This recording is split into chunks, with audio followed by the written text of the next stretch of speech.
besoin de toi, maître. Heureuse est la mère qui t'a porté et allaitée. Heureux plutôt ceux qui écoutent la parole de Dieu et qui l'observent.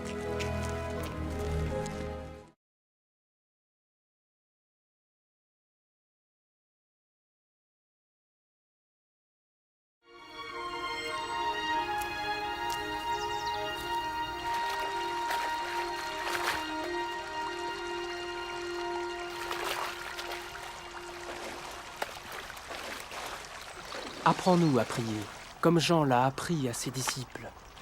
Quand vous priez, dites « Notre Père qui es aux cieux, que ton nom soit sanctifié, que ton règne vienne, que ta volonté soit faite sur la terre comme au ciel. Donne-nous chaque jour notre pain quotidien. Pardonne-nous nos offenses, comme nous pardonnons aussi à ceux qui nous ont offensés. Protège-nous contre la tentation et délivre-nous du mal. »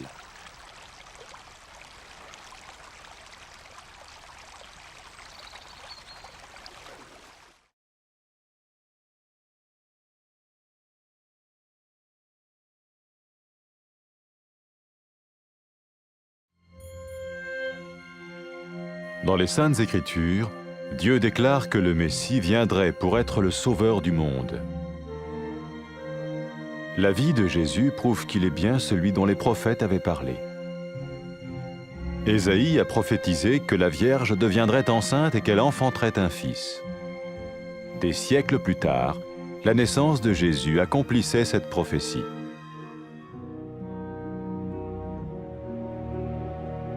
Les Saintes Écritures déclaraient que le saint à naître serait appelé le Fils de Dieu.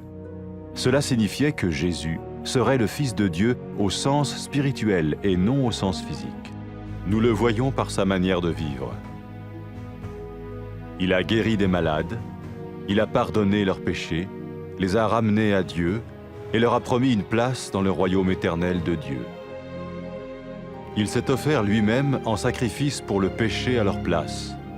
Puis il est revenu à la vie, victorieux sur la mort selon le plan de Dieu. Jésus a dit « Personne ne me prend la vie, mais je la donne de ma propre volonté. »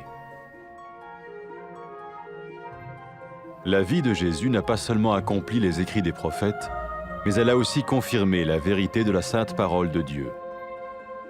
Les prophètes avaient écrit « Ta parole, ô mon Dieu, est parfaite, elle dure à toujours. »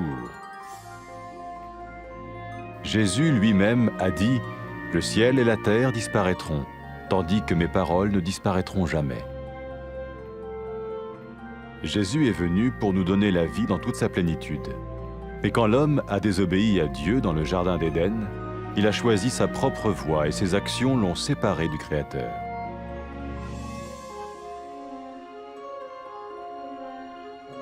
Les Saintes Écritures déclarent que tous ont péché et que le salaire que paye le péché, c'est la mort. Il s'agit de la mort spirituelle, éternelle séparation d'avec Dieu. Mais tout comme Dieu a donné un bélier pour qu'il meure à la place du fils d'Abraham, ainsi il a envoyé Jésus, le Messie, mourir à notre place. Sa vie, sa mort et sa résurrection restaurent la relation entre Dieu et tous ceux qui mettent leur confiance en lui. Maintenant, non seulement Jésus pardonne les péchés de ceux qui le suivent, mais il les sauve aussi du jugement éternel de Dieu. Ils sont sûrs d'aller au paradis et de vivre avec lui pour toujours.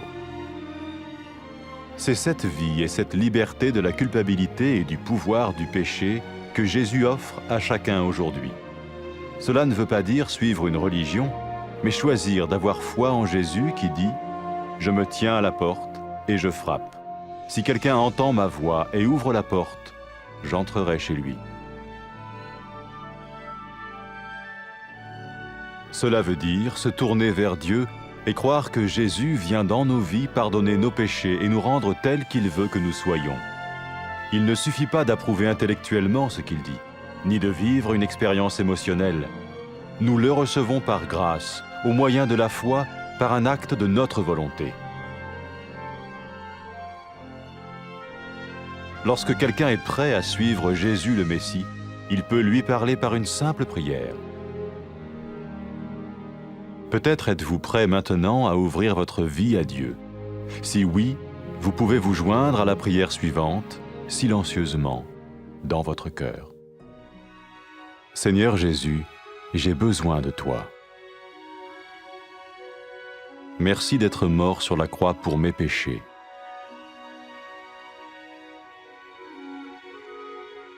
Je confesse mes péchés et je m'en repens.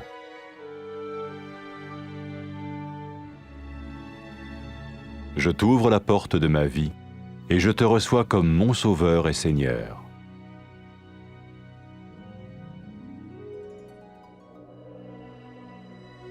Merci de me pardonner mes péchés et de me donner la vie éternelle.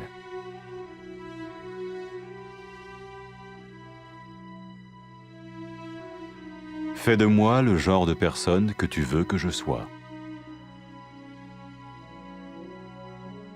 Maintenant que je deviens l'un de ceux qui te suivent. Amen.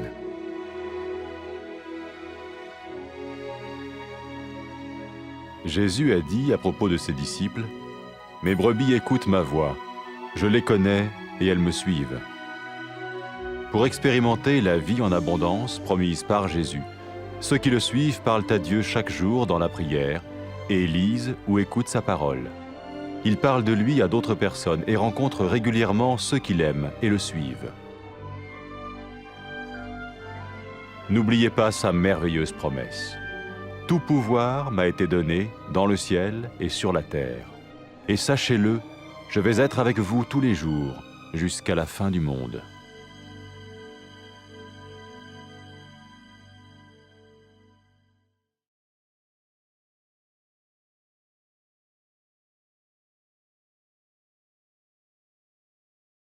تو محتاج هستیم استاد. خوشا به حال او مادر که تره به دنیا آورد.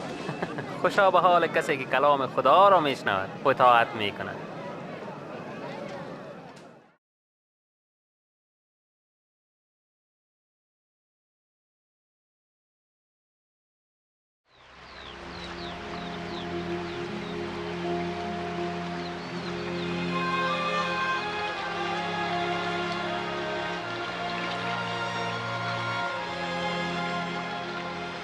دعا کردن البته فقط مثل که یحیی یاد داد.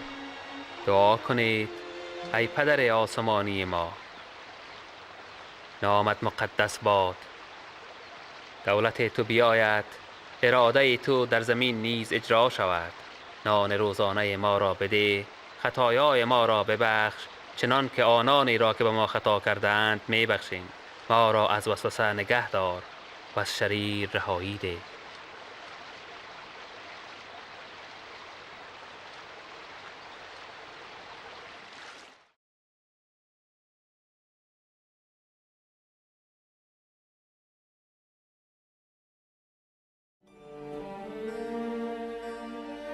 خدا در کتاب مقدس اظهار کرده است که مسیح به حیث نجات دهنده دنیا خواهد آمد. زندگی عیسی شهادت می دهد که او واقعاً آن کسی است که انبیا درباره او گفتند. اشعیا نبوت کرد که دختر باکره حامله شده پسری خواهد زایید. چند قرن بعد تولد عیسی این نبوت را تحقق بخشید. کتاب مقدس فرموده است آن مقدسی که تولد شود پسر خدا نامیده خواهد شد.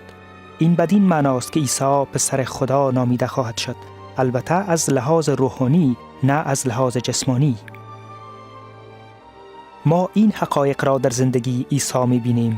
او مردم را از امراضشان شفا داد، گناهانشان را بخشیده آنها را به سوی خدا متوجه ساخت، به آنها جایی در پادشاهی جاودان خدا وعده داد. او خود را به عوض گناهان آنها چون قربانی تقدیم کرد و با قیام خود از مردگان مرگ را شکست داد. عیسی فرمود هیچ کس جان مرا از من نمی گیرد، من به خواهش خود آن را فدا می کنم. زندگی عیسی نه تنها نوشته های انبیا را تحقق بخشید، بلکه به حقایق کلام خدا نیز مهر تایید زد. انبیا اظهار کردند کلام خداوند مصفا است، کلام تو ای خداوند ابدی است. عیسی فرمود آسمان و زمین از بین خواهند رفت، اما سخنان من هرگز از بین نخواهند رفت. عیسی مسیح آمد تا به ما زندگی سرشار بدهد. وقتی که انسان در باغ عدن از خدا نافرمانی کرد، او خودش انتخاب کرد که به راه خود برود و اعمال انسان او را از خالقش جدا ساخت. کلام خدا اظهار می دارد همه گناه کردند و نتیجه گناه مرگ است. این به معنی مرگ روحانی و جدایی ابدی از خداست. اما همانطوری که خدا قدسی را آماده ساخت تا به عوض پسر ابراهیم قربانی شود، او عیسی همان مسیح را فرستاد که به عوض ما بمیرد. زندگی، مرگ و رستاخیز عیسی رابطه بین خدا و تمام کسانی را که به او اعتماد می کنند دوباره احیا می نماید. اکنون آن کسانی که از عیسی پیروی می کنند نه تنها گناهانشان بخشیده می شود، بلکه از قضاوت ابدی نیز نجات خواهند یافت. آنها اطمینان دارند که در بهشت با خداوند برای ابد زندگی خواهند کرد. عیسی به هر کس این زندگی را پیشنهاد می کند که توسط آن می توان از گناه و قدرت شیطان آزادی حاصل کرد. این به مفهوم پیروی از کدام مراسم مذهبی نیست، بلکه انتخاب ایمان آوردن به عیسی است که می فرماید: من پشت در ایستاده در را می کوبم، اگر کسی صدای مرا بشنود و در را باز کند داخل می شوم. این به معنی بازگشت به سوی خدا و اعتماد به عیسی است که وارد زندگی ما می شود تا گناهان ما را بیامرزد و از ما انسان بسازد که مورد پسند او باشد. کافی نیست که ما صرف به اساس عقل خود به ادعای عیسی موافقت کنیم و این کدام تجربه احساساتی هم نیست، بلکه ما او را با فیض از طریق ایمان در اراده و عمل خود قبول می کنیم. وقتی که مردم آماده می شوند که از عیسی مسیح پیروی کنند، آنها می توانند با دعای ساده با خدا صحبت کنند. شاید اکنون شما آماده هستید که در زندگی خود را برای عیسی مسیح باز کنید. اگر آماده هستید، شما می توانید در دل خود خاموشانه در این دعا با ما شریک شوید. ای پدر آسمانی، من به عیسی مسیح نیاز دارم. تشکر می کنم که او به خاطر گناهانم برای صلیب جان داد. من به گناهان خود اقرار کرده از آن توبه می کنم.